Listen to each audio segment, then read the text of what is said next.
This man here has not got my vote ever, ever. Mr. Trump, I busted my butt for you. And I understand that you did a lot of good things, but you failed. You're not going to win everything. You're not going to win everything. The very thing that got you elected, Donald Trump, if you could ever hear this message, the very thing that got you elected hung you. Will never get you elected again. You're done. You're as done can be. You're burnt toast. Mark my words, you're done. When you push Kool-Aid on people like Jim Jones because you made the Kool-Aid and you know the Kool-Aid was spiked, or if you don't know, you're stupid. You're dumb. You're either dumb or you're one of them or you're evil. It's one of the three. I don't see where it can be anything else. It'd be one thing if you could put it down to ignorance and stupidity, but you just can't. You had back of you through those warp speed debates almost 2 years ago, those warp speed propaganda 2 years ago. And my broadcast last year at this time I started out by Mr. Trump is surrounded by evil right now. And you were. And the evil has consumed you and blinded you to people like me, people like everybody else I know that supported you. You know, Alex Jones had you on for, as far as I know, because I watched it live, was one of the first people to interview you. You haven't talked to him since. Who do you think you are, Mr. Trump? Alex Jones spends his whole life, probably built up with ulcers in his stomach and obviously personal problems he's had through the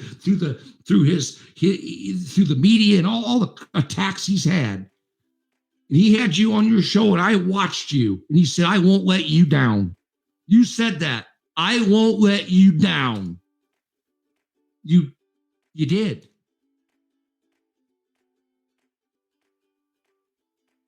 Shame on you. Shame on you, Donald Trump. Now, if that is said to convict you, then it's said to convict you in your heart. And maybe you'll wake up. Maybe you won't. Maybe you're one of them. As for this man and for my family, I'll leave you with one more thought. I followed you since 1983. That's the year I graduated. By 1988, I was making $110,000 a year. I got married and had a kid. I was born in 1988. And you know what? We named him Brandon. Let's go, Brandon. I'm going to start contributing that phrase to you until you confess up and humble yourself and swallow your pride and get off this warp speed kick of a death shot that you've got trying to convince people to take, or you'll lose your job or this or that. And you can sit there and try to pull it over on me and other people like Alex Jones and a lot of other people. But we saw and you heard your base boo you. And it wasn't because what the media is spinning. It's because you're not all that. We never supported you because we thought you were God. We supported you because we were so sick and tired of Republicans, Democrats, rhinos, whatever you want to call them, It's all been one party. I said that 2 years ago before Alex. I don't think Alex Jones has even really said that, or Owen Schroyer, or the rest of the great crew there, and Harrison Smith. So my message to you guys: get off the Republican Democrat trip, because they're sucking you guys into that.